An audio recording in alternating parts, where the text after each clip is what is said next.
Hello NTET aspirant, welcome to the session.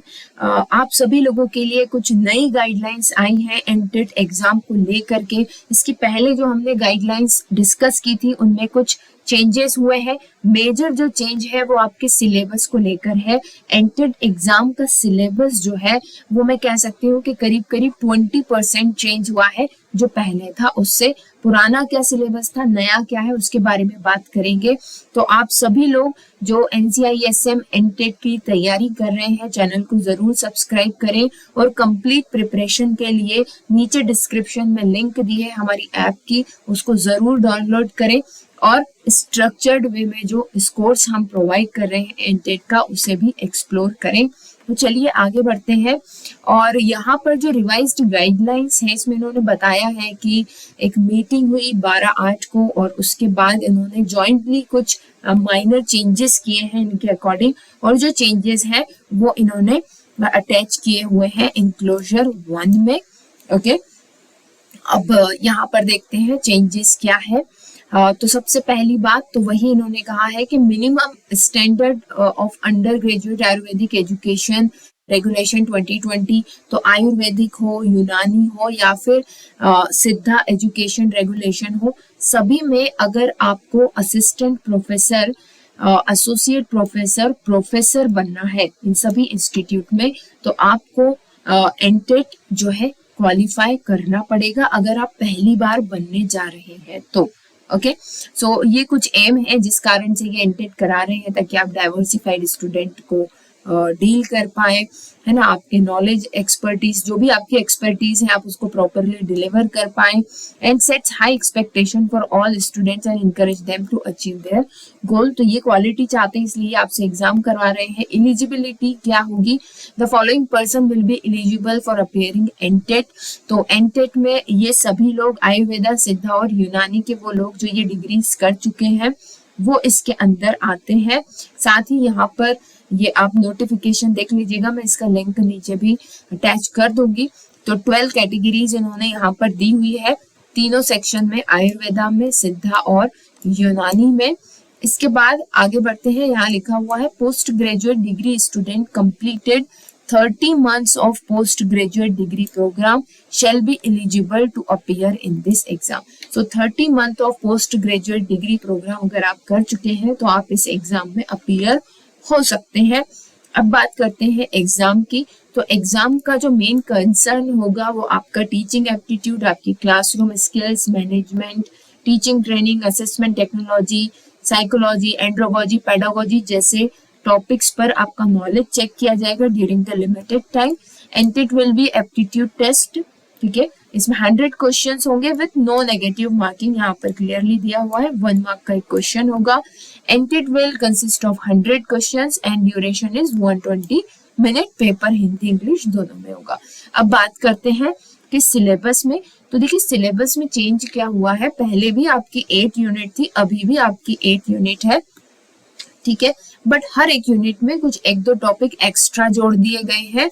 And जो last unit थी, unit 8 पहले, है ना, उसको टोटली चेंज कर दिया गया है। कहाँ पर ब्रेकआउट हुआ है मैं आपको ये भी बता देती हूँ, कहाँ पर ब्रेक किया है। देखिए ये पुराना सिलेबस है आपका, ठीक है। तो teaching, training, communication, classroom management, ये जो असेसमेंट मेथड थी, ये वाला part assessment method and technology, इसको 2 पार्ट में उन्होंने बांट दिया है। तो असेसमेंट मेथड और उसके बाद एक नई यूनिट बना दी है उन्होंने एजुकेशनल टेक्नोलॉजी की, ठीक है। और नीचे यहाँ पर जो यूनिट 8 थी इसको टोटल हटा दिया गया, ठीक है।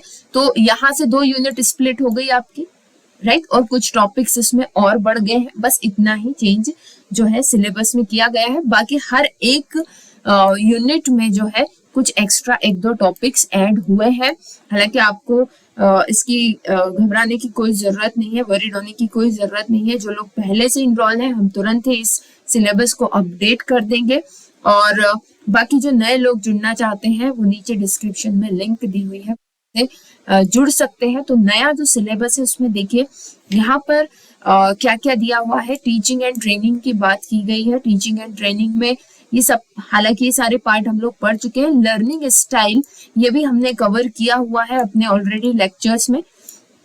राइट। तो लर्निंग स्टाइल इसमें एक नया जुड़ा है। फिर कम्युनिकेशन चैप्टर की बात करें तो इसमें डॉक्टर पेशेंट कम्युनिकेशन एक नया टॉपिक ऐड किया गया है। ओके, देन क्लासरूम मैनेजमेंट की बात करते हैं हम।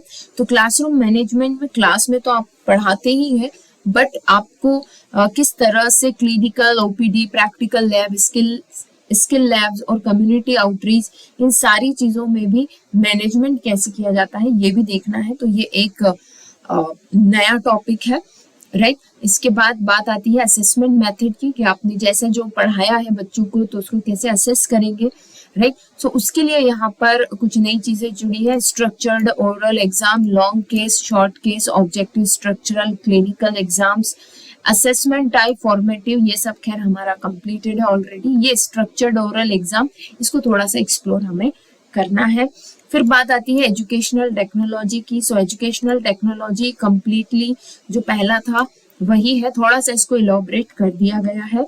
एजुकेशन साइकोलॉजी की बात करें, थोड़ा और स्पेसिफिक इन्होंने कर दिया है।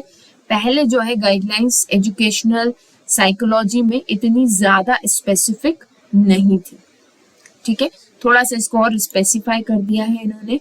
और एंड्रोलॉजी भी हमारा कंप्लीटेड है बिल्कुल। सो इसमें कोई डरने की जरूरत नहीं है, सारी चीजें वही है जो पहले थी। Learning and pedagogy, pedagogical concept, ये जो है ये भी लगभग वही का वही है, इसमें भी कोई मेजर चेंजेस नहीं हुए हैं। सो एक यूनिट हटा दी गई है, एक यूनिट को स्प्लिट करके बराबर 8 पर ला दिया गया है, चेंजेस हुए हैं। 50% से अबव मार्क आपको इसमें सिक्योर करने हैं, दैट इज रिक्वायरमेंट अगर आप चाहते हैं असिस्टेंट प्रोफेसर, एसोसिएट प्रोफेसर बनना, ठीक है, इंडियन सिस्टम ऑफ मेडिसिन में। एंड फ्रीक्वेंसी कब होगी? NTET shall be conducted ordinarily in month of May every year. तो अब ये नेक्स्ट जो अपकमिंग मई आने वाला है उसी में ये एग्जाम होगी, दैट इज एक्सपेक्टेड।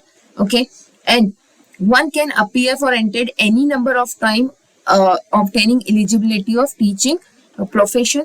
So और यहाँ पर ये बताया गया है कि teacher eligibility so acquired shall be valid for a period of 10 years from the date of qualifying entered exam. ठीक है, तो एक बार अगर आप इसको क्लियर कर लेते हैं तो 10 साल तक ये वैलिड रहेगा।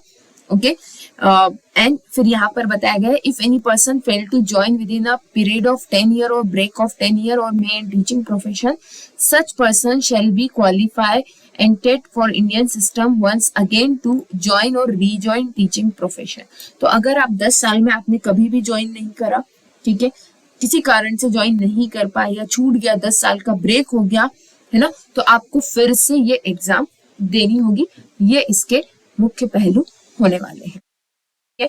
फिर आपको एक सर्टिफिकेट इसका मिलेगा, qualified PG teacher eligibility certificate किस तरह का होगा? तो देखिए यहाँ पर 2 तरह के सर्टिफिकेट होंगे। एक तो qualified PG holder will download their certificate after publication of entered result from the date of specified by NCISM, और दूसरे होंगे पीजी स्टूडेंट हु क्वालिफाइड एंटेड। तो मतलब आपने पीजी क्वालिफाई नहीं किया है बट आपने एंटेड क्लियर कर लिया है, तो उसका एक अलग सर्टिफिकेट आपको मिलेगा।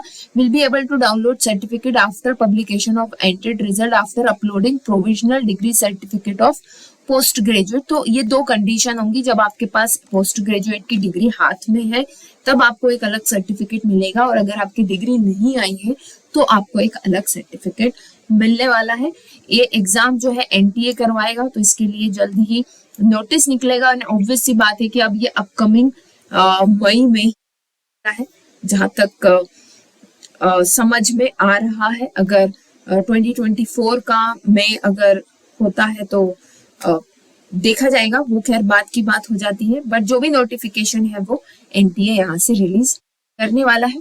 और अधिक जानकारी के लिए चैनल से जुड़े रहिए, जल्दी मिलते हैं नेक्स्ट सेशन में, तब तक के लिए best of luck and bye.